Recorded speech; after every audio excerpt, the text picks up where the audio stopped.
Vamos a orar. Padre, gracias por esta última charla que nos das. Padre, yo te pido de corazón que tú me des las fuerzas que necesito, Señor. Y a los hermanos que están aquí también las fuerzas para poder atender. Y que también que esto sea, Señor, un tiempo de mucha bendición para todos. Y que Cristo sea glorificado. Porque te lo pedimos en su nombre. Amén.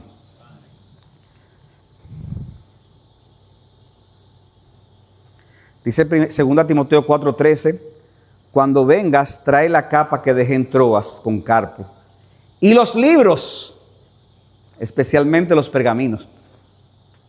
El doctor Moller, reconocido escritor y rector de un seminario en Estados Unidos, dijo lo siguiente con respecto al líder y la lectura. Él dijo lo siguiente: oigan esto, hermanos, y pueden leerlo ahí también. Cuando encuentras a un líder, has encontrado a un lector. La razón es simple. A la hora de desarrollar y mantener la inteligencia necesaria para liderar, no existe nada que reemplace la lectura. El liderazgo requiere un flujo constante de inteligencia, ideas e información. Y me encantó esta frase. Los líderes leen, aun cuando nadie más parece que está leyendo. Los líderes leen, aun cuando nadie más parece que está leyendo. Yo no sé, hermano, la mayoría de ustedes cuando estaban chiquitos, ¿verdad? Que veían aún la gente que leía, lo poco que tenían. Pero ahora ya usted no ve a la gente leyendo, ¿verdad que no? Por lo menos en Santo Domingo no. La gente no está leyendo, la gente lo que está es en las redes sociales y en otras cosas. Y miren esto, hermanos, Pablo le dice a Timoteo esto en su segunda carta. Según los estudiosos, esta es la última carta de Pablo, como habíamos mencionado. Le quedaban meses tal vez para morir. Estaba en una prisión, no es la prisión domiciliaria que aparece en Hechos 28. Según los estudiosos, este fue el segundo encarcelamiento, y esto era una mazmorra. Y cuando uno está, hermano, en una situación así, que uno sabe que le puede quedar meses de vida, y uno le escribe algo a su amigo, un amigo, ¿qué uno hace? Uno le dice cosas que son importantes, ¿verdad? Muy importantes.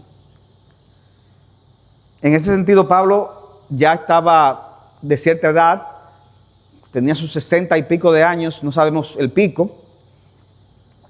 Él está preocupado por la obra de Dios, él está preocupado por las herejías que estaban amenazando a la iglesia. Él se sentía solo, porque muchos colaboradores estaban en otro lugar, y otros simplemente lo habían abandonado. Incluso había uno que había apostatado, como fue el caso de Demas.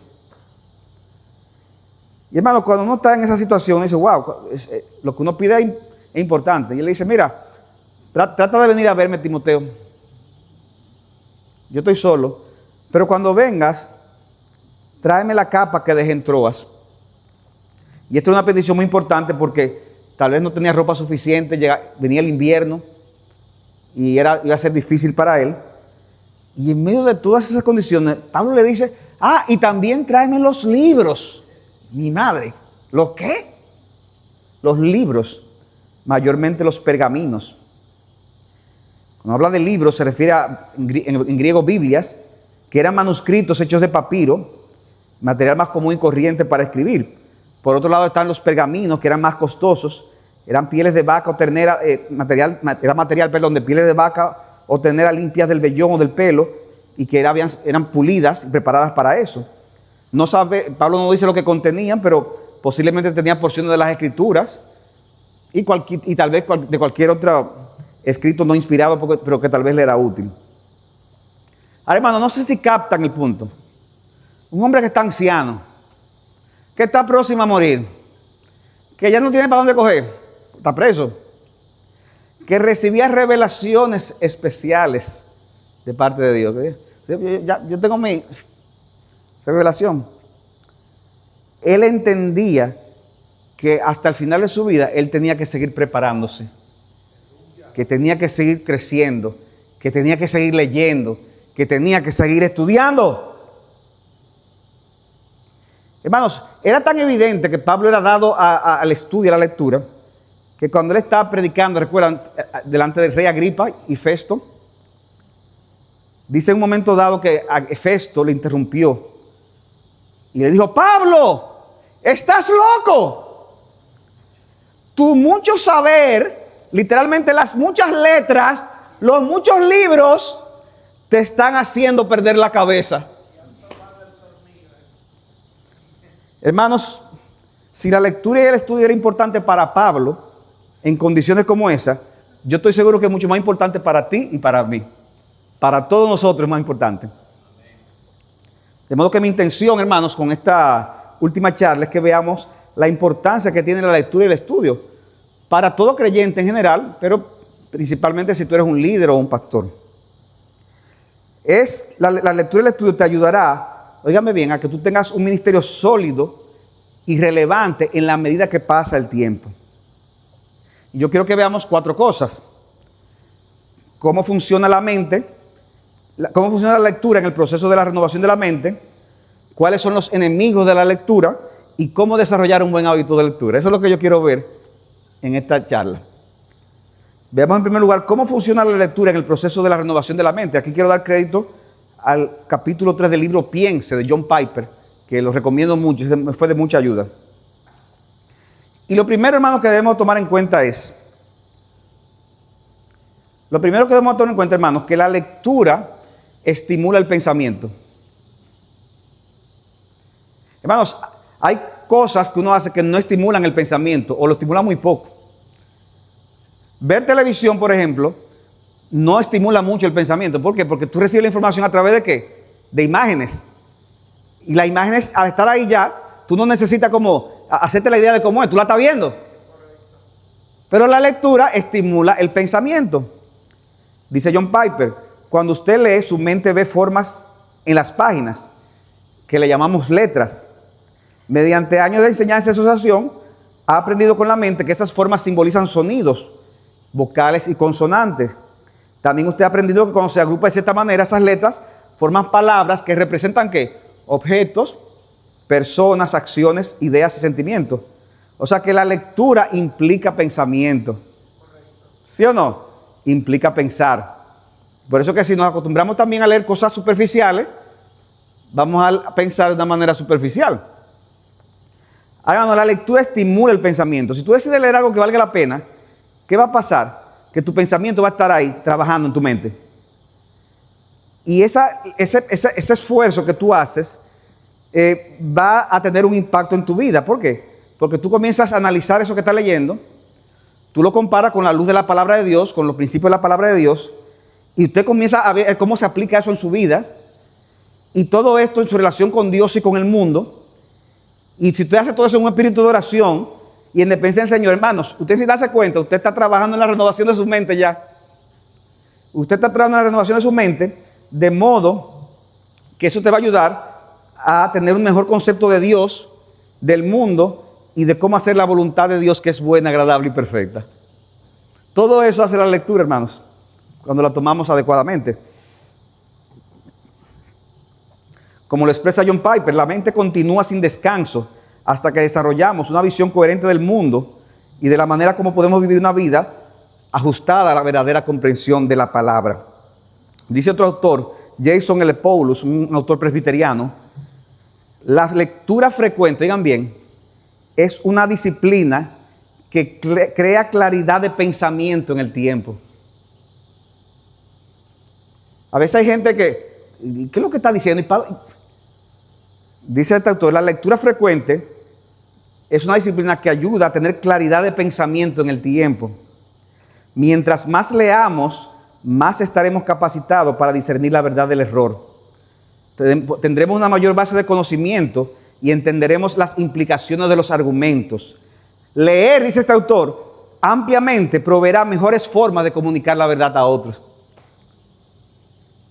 Por eso que hay pastores que nada más duran 5 años en un sitio, o 3 años, 1 año. ¿Por qué? Porque llega un punto en que siente que se le acabó ya lo que iba a decir. Y como se le acabó, y para que no digan que está repitiendo, mejor, yo siento que el Señor me está llamando para otro sitio. Yo estaba en Santa Ana, pero ahora quiero irme a San Miguel. Y a veces Dios llama, ¿verdad? Puede ser un llamado, pero a veces no es eso. A veces es que, como ya yo dije lo que tengo que decir, no tengo más nada que decir. Y la gente se está cansando. Déjame irme para San Miguel a coger calor aquí ahora, después de dar frío. Igual que en Santo Domingo, o sea, que no se preocupen. No, hermano, eso a veces evidencia la falta de preparación. Hermanos, este principio de la renovación de la mente a veces parece duro. Y yo quiero hacer una confesión aquí. Y es que yo tengo luchas con la lectura y el estudio, personalmente, en lo personal. O sea, hay gente que le sale como natural. Hay gente como que tenemos que ponernos la pila. Aquí se usa así, ponerse la pila. Entonces, hay gente que tiene que ponerse en eso. Y yo soy así. Pero no dejo de hacerlo, debo de hacerlo. Entonces, ¿cuál es la tentación cuando uno está leyendo, estudiando? Como, ay, soltarlo ahí, ¿verdad? Y ahí tú te ves los libros ahí. Uno llegó al segundo capítulo, otro al tercero, otro, pero nunca termina un libro. Okay, ¿por qué? Porque se cansan. Y hermano, a veces hay libros que no valen la pena. O sea, puede ser que hay un libro que te diga, mira, esto es basura. O otro no me está aportando nada. Bueno, suéltalo. Pero muchas veces lo soltamos, no porque no sea bueno ni necesario, sino porque no queremos sentir ese esfuerzo que tenemos que hacer. ¿Para qué? Para poder seguirlo hasta el final. Y por eso nos mantenemos en un plano de superficialidad, por esa falta de hábito. Pero si tú decides perseverar, tú vas a sentir al final el gozo que fue, wow, lo terminé, lo entendí. Dice John Piper, de nuevo, todo entrenamiento es doloroso y frustrante en el camino a obtener habilidades que más tarde se convierten en algo natural y conducen a un gozo mayor. Al principio da trabajo, pero después se hace más natural y tú vas a sentir el gozo de haberte mantenido en el hábito. La persona, dice Piper, que no abraza el dolor y la frustración, permanecerá en un nivel más bajo de rendimiento y de gozo. No va a rendir bien y no va a ser una gente gozosa. Una parte de la madurez es el principio de la gratificación postergada. Eso es, sufre ahora para que goces después. Sufre ahora para que goces después. Si no puedes aceptar el dolor de aprender porque necesitas tener una gratificación instantánea, usted pierde las recompensas más grandes de la vida. O sea que, hermanos, ¿es o no es importante este tema? Es muy importante. Todo creyente, pero sobre todo si es un líder, tiene que ser una persona dada a la lectura reflexiva.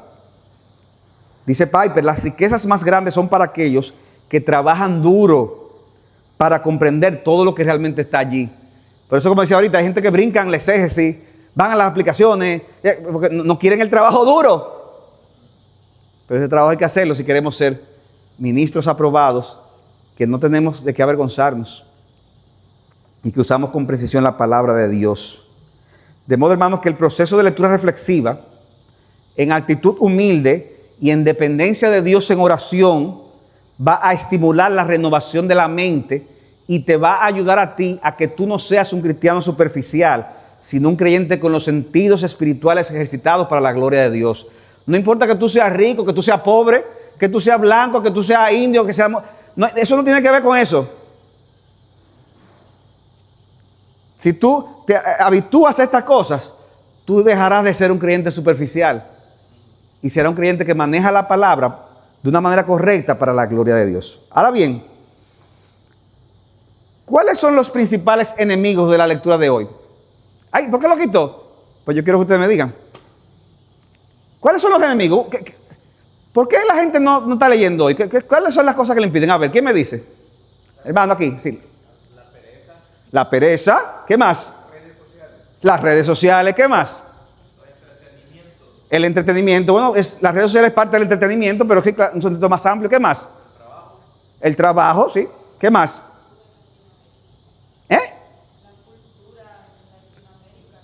Miren, la cultura de Latinoamérica. Hay países que culturalmente estimulan la lectura. Sin embargo, en Latinoamérica, nada que ver. Sí. Los problemas visuales. Sí, cuando no te das cuenta que ya tienes problemas. Exactamente. Pero eso es más fácil. Nada más tienes que ir al oftalmólogo y ya se resuelve, ¿verdad? Sí, hermano. El internet es parte de las redes sociales. O sea, hermano, de alguna forma u otra, ustedes saben cuáles son. los enemigos de la lectura. Un hermano decía por ahí que se argumenta el tema de la falta de tiempo. ¿Quién fue que dijo la falta de tiempo? La falta de tiempo, ¿quién fue que dijo? El trabajo. Miren, hermanos, como creyentes, pero sobre todo como pastores o como líderes, usted no tiene derecho a decir eso. Porque entonces mejor deje esto, entonces, deje el ministerio, mejor. ¿Por qué, hermanos? Porque si tú no estás balanceando tu vida de manera que tú estás sacando tiempo para prepararte como es debido, entonces tú vas a ser un ministro frustrado, inefectivo. Y al final, ¿tú sabes quién va a sufrir? La gente va a sufrir. Tú crees que tú estás acabando y la gente está desesperada. Porque el que se da cuenta de que no está preparado son la gente. Son la gente. No piensen que son carnales muchas veces. No, el problema eres tú. Eres tú. Entonces uno tiene que balancear su vida, porque hay cosas que como pastor, como líder, usted no tiene el derecho de decir, ponerlo como excusa. Otras razones que podemos argumentar, y siguiendo aquí también a un autor, sobre todo en el caso de los hombres, dice que los hombres no leen libros porque las seducciones visuales son más atractivas. Sobre todo los seres humanos, pero sobre todo los hombres, somos más visuales, ¿no es así? Más visuales. Por eso fue que yo cuando vi a mi mujer la primera vez, yo me enamoré de ella. Pues yo dije, pero qué mujer más hermosa. Pero, hermanos, si tomamos eso como excusa para no leer, entonces estamos mal, estamos feos para la foto. Yo estoy hablando ya un poco dominicano ya, cortando palabras y cosas, pero bueno, me estoy olvidando que estoy en otro país. Es más fácil ver el juego de pelota. La pelota es el béisbol, aquí es el fútbol, ¿verdad? Es más fácil ver el juego de fútbol que sentarse a leer un libro, ¿sí o no? Para mí me es más fácil leer o una película o ver la noticia, ver imágenes, que sentarme a leer. ¿Por qué? Porque esas cosas casi no ayudan a estimular el pensamiento. Tendemos a ser más visuales porque eso nos permite ser más pasivos. También hay hombres que no leen porque piensan que leer es una pérdida de tiempo. Óyeme, las almas se están perdiendo. La gente está sufriendo. A los pobres hay que ayudarlos. Y yo aquí sentado leyendo. Pero es que eso es parte. Es que eso es parte de lo que Dios te ha llamado. Porque las almas siempre se van a estar perdiendo. Los enfermos siempre van a estar enfermos. Las necesidades siempre van a estar ahí, como dijo Cristo. Los pobres siempre lo tendré con vosotros. Pero el tiempo que tú debiste dedicar a la preparación y lo dejaste de hacer para hacer otra cosa, aunque fuera buena, es un tiempo entonces que te va a afectar tu ministerio y te va a hacer un ministro superficial. Porque como cristianos no tenemos derecho a decir que no tenemos tiempo para prepararnos en la lectura y el estudio. De modo que no es una pérdida de tiempo. Y hay otros que no leen porque carecen de disciplina literaria, ¿verdad? Lo que yo decía, ¿no? Le hace falta disciplina, le hace falta orientación, ok, pero ¿qué hago? ¿Cómo leo? ¿Dónde comienzo? Y por eso, hermanos, que en nuestro tercer y último encabezado yo quiero que veamos cómo desarrollar un plan, un hábito de lectura que sea, un hábito de lectura y estudio saludable, perdón. ¿Cómo yo puedo desarrollar un hábito de lectura y estudio que sea saludable? Y aquí, hermanos, doy algunos consejos. En primer lugar, desarrolla un plan de lectura diaria de toda la Biblia durante cierto periodo, cada cierto periodo de tiempo. Hermanos, dice Pablo a Timoteo que toda la escritura es ¿qué? Inspirada por Dios. Y toda ella es útil, ¿para qué? Para enseñar, redarguir, corregir e instruir en justicia, a fin de que todo hombre de Dios sea preparado, ¿para qué? Para toda buena obra. O sea, nosotros necesitamos toda la escritura. No una parte, no los libros preferidos, sino toda la escritura, incluyendo Levítico, Números, todas las crónicas. Nosotros necesitamos toda la escritura. Y si eso es así con el creyente, ¿cuánto más en el líder? debemos de exponernos a toda la Escritura cada cierto tiempo. O sea, que en un año tengo que leerla, no necesariamente. Hay planes de un año, pero eso tampoco es una regla. Puede ser en 2 años, puede ser... Cada quien tiene un hábito distinto, una rapidez. Y hay momentos tal vez que uno quiere profundizar más. Ahora, lo importante es que usted como líder entienda que usted debe exponerse a toda la Escritura cada cierto tiempo. ¿Por qué? Porque Dios te la dio toda ella. ¿Para qué? Para hacerte una persona preparada para toda buena obra. O sea, que tú la necesitas toda. No una parte, sino toda la Escritura. Y hermanos, debemos pedir al Señor, Señor, dame anhelo por tu palabra. Ay, otra vez Mateo, sí. Señor, ayúdame a ver cosas que antes no había visto. Y ayúdame a aplicarlo de una manera que antes no lo había visto, pero ayúdame a tener pasión por leer la palabra de Dios. En segundo lugar, ¿cómo desarrollar un hábito de lectura saludable? Desarrolla un plan realista y variado de lectura semanal de otros libros, sobre todo de libros cristianos. Desarrolla un plan de lectura semanal. Dice Jason L. Paulus, planifica tiempos cada semana para la lectura concentrada, ininterrumpida y reflexiva. Dice él, es sorprendente cuánto podemos leer si planificamos aunque sea 20 minutos al día. A veces, cuando hablamos del tiempo, decimos, wow, pero es que se me complica, yo nada más tuve 10 minutos, tenía 10 minutos hoy, pero ¿y por qué no aprovechaste esos 10 minutos? Porque si tú lees 10 minutos diarios, 15 minutos diarios, 20 minutos diarios, tú te sorprenderías en el año cuántos libros tú te leyeras, a cuántas cosas tú te expusieras.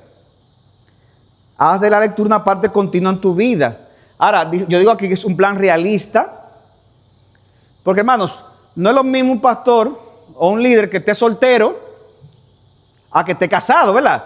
Si yo estoy casado, yo no puedo dedicarme todo el tiempo, ¿verdad?, a leer. Yo tengo que saber que yo tengo otra responsabilidad como esposo. Pero si mi esposo y mi padre tenemos un hijo, entonces eso también requiere otro reto, porque yo tengo que tomar en cuenta que hay un bebé, y yo no puedo dejar a mi esposa sola. Encárgate tú de los muchachos y yo no. Yo tengo que como padre también estar ahí y ayudar a involucrarme, ¿verdad que sí? Y yo tengo que en ese sentido ser sensible a mi esposa.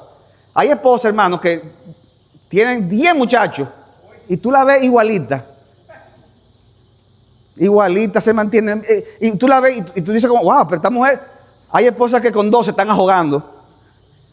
Y cada mujer es diferente. Y yo como marido tengo que ser sensible a eso.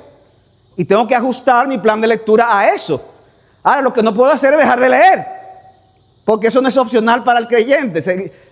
Seguirse preparando. Pero hay épocas. No es lo mismo cuando los niños están chiquitos, que cuando tienen 10 años, que cuando tienen 15, o como estoy yo, que son mayores de edad las dos ya. Que mi esposo y yo podemos ir.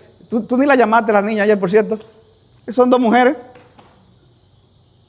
Son 2 mujeres. Entonces, cada etapa es diferente. Y hay que ser consciente de eso. Debe ser un plan variado. Un plan variado. Hay personas que, ay, sí, pastor, yo leo. ¿Y qué tú lees? Teología, porque eso es lo mío. No, espérate, pero también hay otras cosas. Hay que leer historia. Hay que leer buenas biografías. Hay que leer de la cosmovisión de la cultura, cosas de la cultura, para tú entender mejor lo que está pasando. Ideología de género, el aborto, matrimonio homosexual. Hay que leer libros de familia, porque tú quieres ser un buen esposo. Hay que exponerse, no creas que tú te la sabes toda. No, es bueno exponerse a diferentes temas, porque la Biblia también es así. Libros de consejería. O sea, no es nada más lo que me gusta. No, hay que exponerse a un plan que sea variado. Aún libros no cristianos pueden ser útiles, porque pueden darnos visión a entender ciertas cosas. Entonces yo con discernimiento, ¿verdad?, filtrándolo por la palabra, pero le puedo sacar provecho de eso. Pablo, en Hechos 17, cuando está predicando a los atenienses, él cita autores griegos para hacer su punto. Como vuestros propios poetas han dicho, linaje suyo somos. Está citando autores griegos. O Tito dice, los cretenses, dice, uno de sus profetas ha dicho, los cretenses son malas bestias, glotones, mentirosos, ociosos. ¿Qué está citando? A personas que eran sus propios profetas, sus propios coligionarios. Y dice Pablo, eso es verdad. Eso que está diciendo es verdad. Por eso repréndelos. Pero hay que aplicar siempre el discernimiento. También ser selectivo a la hora de leer. Hay cosas que no vale la pena leer. Cuando en Efesios se convirtieron los cristianos, ¿qué hicieron? Con los libros de adivinación. Lo tiraron y lo echaron al fuego. O sea, ¿por qué? Porque al final hay cosas que no vale la pena. De que déjame ver cómo se hace este proceso de brujería para saber. No, eso. Quema eso. Sal de eso. Hay cosas que no valen la pena leer. Hay cosas que le pueden hacer daño a tu alma si tú te pones a leerla. Pero aún la buena literatura hay que saber priorizarla. Porque, hermanos, uno nunca va a poder leer todos los libros buenos que hay en el mundo. No te va a dar tiempo. ¿Y qué hago, pastor? Sigue leyendo. Sigue leyendo. Pero ser selectivo a la hora de leer. En ese sentido, Moller dice que hay libros que son obligatorios de leer. Y eso sería bueno, pastor Alejandro, como una lista de libros que, wow, todo creyente debería leer. En el índice. Así le llamaba la lista. El índice, correcto. Hay libros que son obligatorios leer, hay otros que son importantes leer, hay otros que sería bueno leer, pero uno tiene que priorizar en ese sentido. Tienes que tomar en cuenta que hay libros que son de lectura ligera, que tú puedes leerlo y hasta oírla en audio, pero hay otros que requieren un mayor esfuerzo mental. Entonces es bueno sentarse, tomarse su cafecito, su té, su tortilla al lado ahí, si eso te reanima, qué sé yo, lo que sea aquí, y leer y ponerte, fajarte ahí con la lectura. Digo, no te llenes mucho con la tortilla, porque entonces puede ser contraproducente también, pero lo importante es que tú perseveres en la lectura. En tercer lugar, aprende a ser reflexivo con lo que estás leyendo, para que tu proceso de pensamiento se estimule, porque si no, puede ser anulado. Dice Brian Borgman, la lectura debería impulsar a perfilar una idea, a aplicar verdades a situaciones diversas, a sopesar las consecuencias y las implicaciones, a comparar, contrastar y sintetizar conceptos. En ese sentido, Andrea Naselli da unas recomendaciones de 3 niveles de lectura. Él habla de la lectura panorámica, de la macrolectura y de la microlectura. ¿Y qué es eso? La lectura panorámica es cuando usted coge un libro y lo revisa por arribita, como dicen. Usted va a la librería y dice, déjame ver este libro, y coge el índice, déjame ver la introducción, y es por arriba, porque usted quiere ver si vale la pena leerlo después. Es como una revisión del libro. ¿Y qué pasa si vale la pena leerlo? Entonces también está la macrolectura. En la macrolectura usted lee el libro, pero sin detenerse mucho. Usted lo está leyendo ahí, sobre todo en las biografías pasa eso. Está pam. Los audiolibros son una especie de macrolectura. Pero está también la microlectura, hermanos. Ahí yo me tomo el tiempo, porque yo quiero analizar bien lo que está diciendo el autor. Yo quiero interactuar con el autor. Y yo me preocupo subrayar. Y si no estoy de acuerdo con algo no entiendo, lo anoto y digo, ¿qué es lo que está diciendo aquí? O si algo me emociona, hago una señal de exclamación. O si algo no estoy muy claro, le pongo un signo de interrogación. O sea, usted no está solo, usted está con el autor del libro, teniendo una conversación sin darse cuenta. Y esas cosas trabajan en el pensamiento. O sea, usted está viendo no solamente el bosque, sino cada árbol y está analizándolo. ¿Me siguen hasta aquí? No se me desconecten, que ya terminamos en 2 horas y media, si Dios quiere. No, un poquito menos. Estamos terminando. Busca, y esto es importante, busca la ayuda de otros que te estimulen a la lectura y el estudio. Mira, hermano, a veces uno solo se puede sentir como, ay, pero ¿qué pasa si tú encuentras a una gente que también tiene un plan y se comienza a compartir? Mira, vamos a leer un libro los dos y vamos a reunirnos cada cierto tiempo, que eso estimula a ti, te estimula a ti a leer, porque ya tú tienes que darle cuenta a otro. Yo recuerdo un libro recuerdo no, porque todavía lo estamos leyendo, hay un libro bien denso que estoy leyendo, que posiblemente, hermanos, tal vez no lo leería así de por sí solo, pero hubo un grupo de hermanos, un hermano me propuso, mira, vamos a juntarnos un grupo de hermanos por las redes, inclusive son personas de diferentes países, y vamos a reunirnos cada cierto tiempo. Tenemos que tener 3 capítulos leídos cada vez y son 3 capítulos largos y profundos. Y a veces yo estoy, ay, mi madre, ¿para qué yo me metí en esto?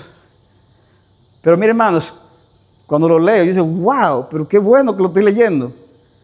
Y cuando lo comento con la gente, con los demás, hermanos, eso es maravilloso lo que se da en esas reuniones virtuales. Porque entonces tú opinas, ¿y qué tú opinas? ¿Y qué estuviste de acuerdo? ¿Y qué no estuviste de acuerdo? ¿Y qué le faltó? ¿Y eso es maravilloso. Buscar la ayuda de otros que te estimulen a la lectura y al estudio. Hermano, por eso que la vida cristiana no puede ser en soledad, sino en comunidad. En comunidad. Si el llanero solitario se convirtiera, dejara de ser solitario. Porque el cristiano no está llamado a ser solitario, sino a vivir en contexto de comunidad. Busca la ayuda de otros que te estimulen a la lectura y al estudio.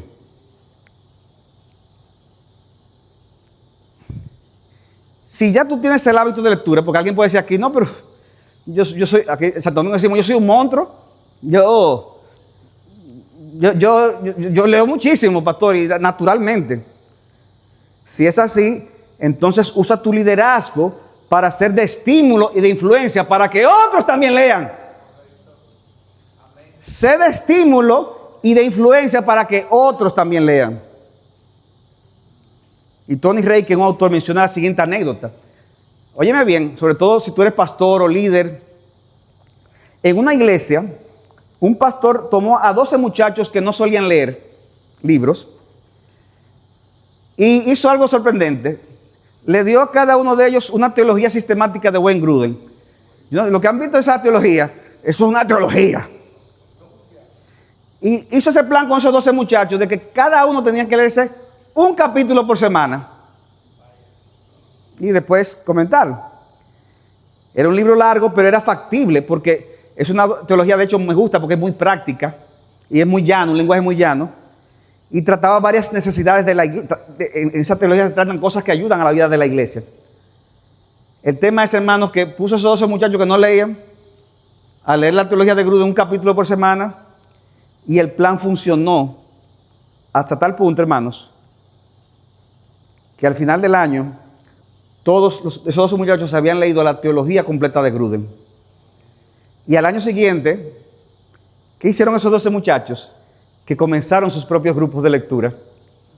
Y cada uno tomó un grupo para de nuevo leer la teología sistemática de Grudem y abordar nuevos problemas y nuevas preguntas. Y lo mismo ocurrió el año siguiente. Y lo mismo ocurrió, se hizo un hábito, y después de 3 años, 600 hombres habían leído toda la teología sistemática de Grudem, porque un pastor sabio quiso invertir en 12 muchachos que no tenían hábito de lectura. Entonces, tú eres un líder, tú eres un pastor, tú tienes una responsabilidad. No es simplemente que nada más soy yo que leo en la iglesia. ¿Qué tú estás haciendo con tu liderazgo, con tu influencia, para que otros también lean y sean mejores creyentes para la gloria de Dios? Aprovecha la tecnología para leer. Mire, hermano, es una época buena y mala al mismo tiempo. ¿Por qué es buena? Porque ahora hay muchos libros que son más económicos. Si usted usa el Kindle.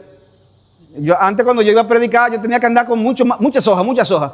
Ahora todos mis sermones están aquí. Y tengo no sé cuántos libros aquí. Pero usted sabe por qué digo que es mala, porque entonces la gente lee menos. ¿Por qué? Porque está todo aquí. Y entonces como que está ahí, está más fácil, y yo no sé qué es lo que pasa, que lo que está más fácil, como que uno lo descuida. Lo que da más trabajo, uno se esfuerza más. Pero hermano, aprovecha la tecnología para leer más, porque hay muchos libros que salen más económicos. O sea, aprovecha la lectura, no para la tecnología, no simplemente ni siquiera principalmente para navegar en las redes y para sacar, bueno, no estoy diciendo que sea pecado, pero aprovecha la tecnología para hacer lecturas que sean buenas, artículos, blogs que son interesantes, y que te ayude a estimular el pensamiento para la gloria de Dios. Y finalmente, lo más importante, hermanos, que yo quiero que ustedes se queden hoy, y por lo que ustedes me recuerden por esta clase, por si yo no vuelvo, por si no me vuelven a invitar,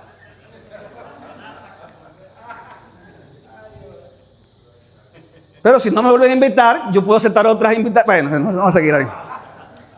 Sé consciente de la necesidad que tienes de leer. Hermano, pídele a Dios que te ayude. Señor, yo necesito eso. Yo lo necesito. No lo mires como algo opcional en tu carrera cristiana. La lectura es una necesidad. Y si tú eres un hombre como cabeza del hogar, todavía más necesario. Porque hay gente que dice, no, pero mi mujer lee mucho, pero tú eres el hombre de la casa. Si eres un líder o pastor, todavía mucho más importante. Por amor a aquellos que te siguen, tú debes de leer y estudiar de una forma para prepararte mejor. Por eso decía el doctor Martin Lloyd-Jones que la lucha por hallar el espacio para la lectura es una lucha por la propia vida. ¡Wow! Y John Piper agrega, por tu propia alma y por la vida de tu iglesia, por amor a tu iglesia. Lucha por dedicar un tiempo a alimentar tu alma con una rica lectura. Mira, si no por ti, por tu iglesia, por lo menos. Porque casi todas las fuerzas de nuestra cultura se están trivializando. Si tú quieres permanecer con vida ante lo grandioso, hermoso y eterno, tú tendrás que luchar por dedicar un tiempo para ver por los ojos de otros que estuvieron en contacto con Dios. Y estuvieron en contacto, le escribieron, ¿qué tú debes hacer? Ir y ver a través de los ojos de otros.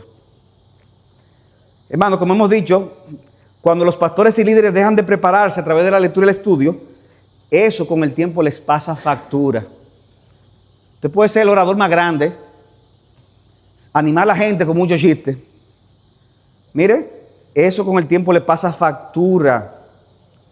Y penosamente los que sufren más son los miembros de la iglesia, que notan que tus sermones y estudios ya suenan repetitivos y tienen muy poca profundidad.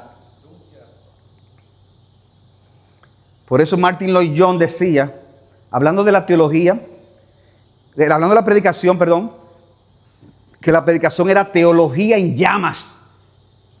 Sí, es teología, pero no una teología aburrida y que comienza a especular, es teología pero cogiendo fuego. Tú prendes ese auditorio en fuego.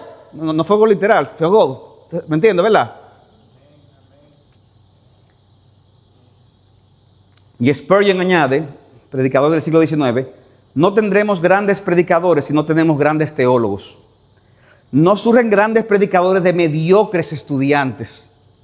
El predicador que haya de conmover a las almas de manera auténtica no será el que es superficial en sus estudios.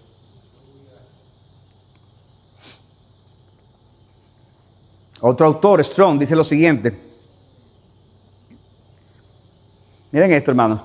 Oigan esto, líderes, maestros. En la oratoria del púlpito, la simple cita de textos bíblicos y los llamados fervorosos no son suficientes. O sea, no simplemente leer la Biblia y ponerse a gritar, como yo que estoy gritando. No, eso no es suficiente. Detrás de la declamación debe de haber un sistema ordenado de pensamiento bíblico. Es cierto que debemos despertar los sentimientos de los oyentes, que debemos de conmover a las almas con el mensaje salvador, pero ello solo se logra de manera eficaz y bíblica mediante el conocimiento de la verdad.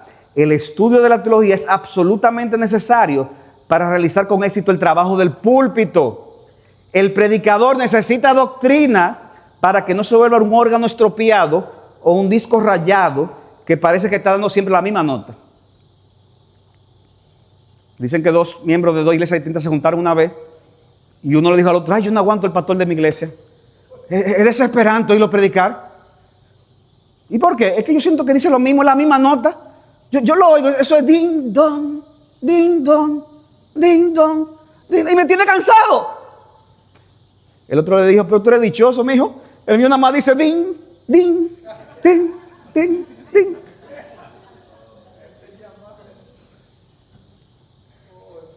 Queridos hermanos, mi propósito con esta charla es que ustedes sean estimulados a que vean la importancia de la lectura y el estudio. Que si tienen el hábito de lectura lo mantengan y sean de estímulo para otros, pero que si no lo tienen y han descuidado esas cosas, ustedes estén en tiempo de arrepentirse por eso y por el daño que tal vez ustedes le han causado a sus iglesias por esa falta de preparación. No se desanimen, sigan luchando, sigamos luchando la lucha por la lectura y el estudio de la palabra de Dios. De modo que yo espero que sean estimulados a estas cosas. Ahora bien, hermanos, yo quiero decir lo último aquí. De nada vale crecer en estas cosas, de nada sirve si no le pedimos al Señor que nos dé un corazón humilde y una actitud correcta. Porque hay muy buenos lectores, pero que uno no ve que su vida cambia. Dice Wayne Grudem lo siguiente: si el estudiante, por inteligente que sea, no continúa orando a Dios que le dé una mente entendida y un corazón creyente y humilde, y si no mantiene un andar personal con el Señor, la mente y el corazón no cambiará para mejor, sino para peor. O sea, hay gente que mientras más se preparan, peor están. Por eso los que estudian deben resolver al principio mantenerse libres de toda desobediencia a Dios y lejos de cualquier pecado que pudiera interrumpir su relación con Él. Y deben de proponerse mantener una gran regularidad en su vida devocional y decirle: Señor, dame humildad, dame mansedumbre, ayúdame y trabaja con mi corazón para que el estudio y la lectura me haga un mejor cristiano para tu gloria y para tu honra. Solo leyendo así y estudiando así, nuestras mentes podrán ser renovadas y podemos darle gloria al Señor. Señor le bendiga, hermanos.